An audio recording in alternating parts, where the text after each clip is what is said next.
Yes, banyarwanda banyarwandakazi, hatagize ikintu gihinduka, The Ben umuziki ari kuwica, The Ben umuziki nyarwanda ari kuwushyingura, ari kuwushyira ahantu habi cyane tutazashobora no kuba twabona ukuntu tuhava, bitewe n'amakosa ndetse no kwikunda cyane, kandi afatwa nk'umwe mu nkingi za mwamba z'umuziki nyarwanda. Bino bintu mvuze ngo The Ben ari kwica umuziki, mumbabarire muze kunyumva neza, ndazi kubehereza fact zigaragaza impamvu umuziki wacu The Ben ari kugira uruhare mu kugira ngo awangize, ari kuwangisha ndetse n'abatuye East Africa. Ndabivuga gutya muri aya magambo: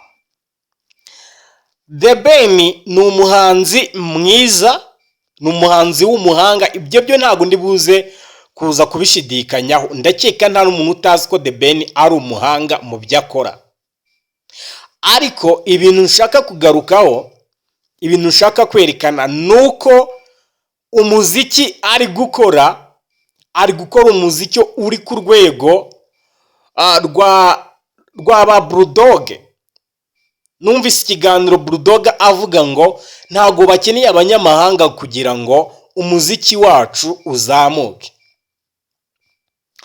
Ariko nubwo The Ben atajya akora media tour hanze y'igihugu, agiye gufata ibindi bihugu akore tour muri media, mu itangazamakuru, amenyekanishe umuziki we.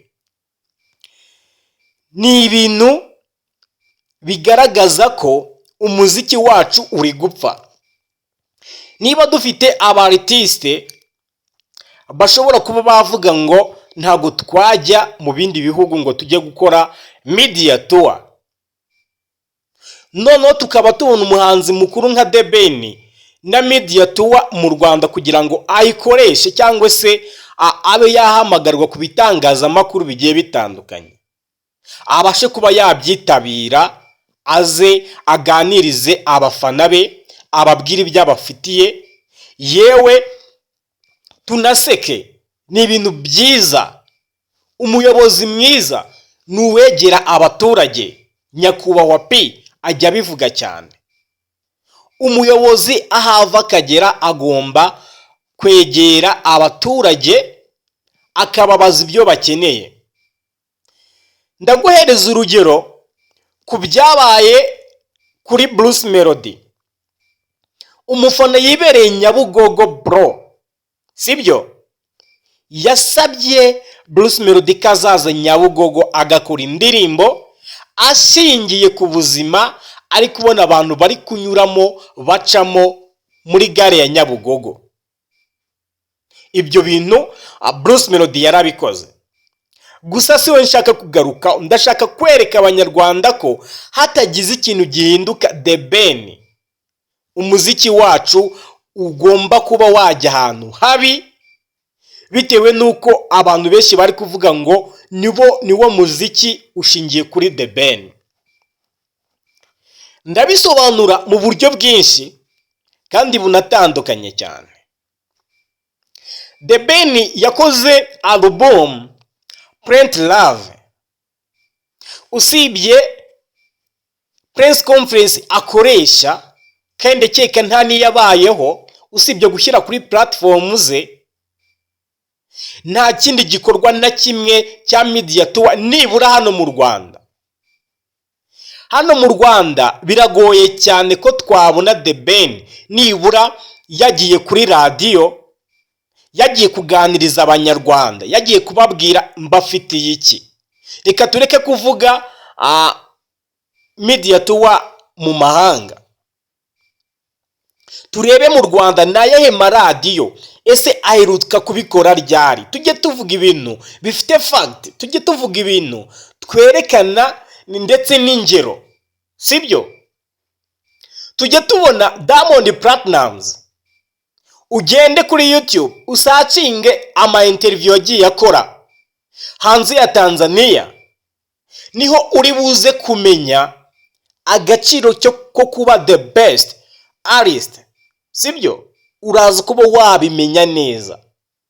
Niba The Ben umuziki wacu ari ushingiyeho, turi kuvuga ngo The Ben his number one of kind, gute amaze gukora indirimbo Indabo Zanjye twarayibonye, usibye kuba yarabitangaje muri press conference, ntago turamubona kuri radio, usibye kuri televiziyo ejo bundi naho aje kwamamaza igitaramo cye gusa. Nta YouTube channel ikomeye, channel zo mu Rwanda zose inyinshi zirakomeye, duhereye kuri Isimbi, Imayi ya Murindahabi, Chita ndetse n'izindi zigiye zitandukanye. Aho nta hantu ushobora kwicara ugakurikirwa n'ibihumbi 100, abantu bakamenya ko wabahaye icyo wagombaga kubaha, ukagaragaza urukundo rw'akazi ukora, sibyo? Ibi ngibi ntago byigize biba, nta nubwo ubanzana nabitekereza ko harimo icyuho cyo kudakora media tour kugira ngo umuziki wiwe ugende neza, umuziki umenywe n'abanyarwanda ndetse East Africa yose iyimenye. Ese urakeka ko Kongo izitora igakina indirimbo za The Ben nta muhanzi wabo bakoranye? Uribwira ko Tanzania yari gukina indirimbo za The Ben iyo hataza kubaho iyi collabo ya Diamond Platnumz na The Ben, iriya ndirimbo bakoze yitwa Why? Wakwemera ko muri Kenya ahaheruka akorana n'indirimbo na Otile Brown hashize imyaka ingahe, sibyo? Hashize imyaka ingahe? Uganda yakoreye ibitaramo, ariko ntago yafashe igihe cyo kubanza ajye muri media tour yabo ajye kwamamaza igitaramo.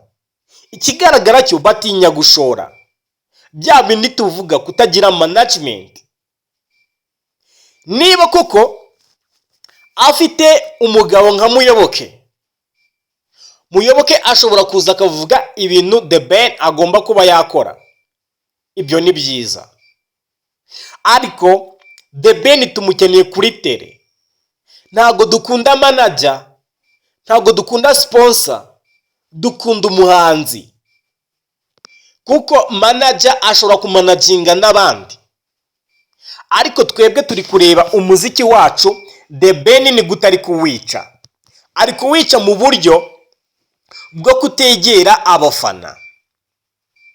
Ntago ari kuzamura ibendera ngajye i Burundi kuri media tour, nubwo baciriritseho ukuntu ariko byakakwiye, sibyo? Ntabwo ari kujya muri Kenya. Twabonye Bruce Melody ari gupromotinga indirimbo yitwa When She's Around bakuranye na Shaggy, sibyo?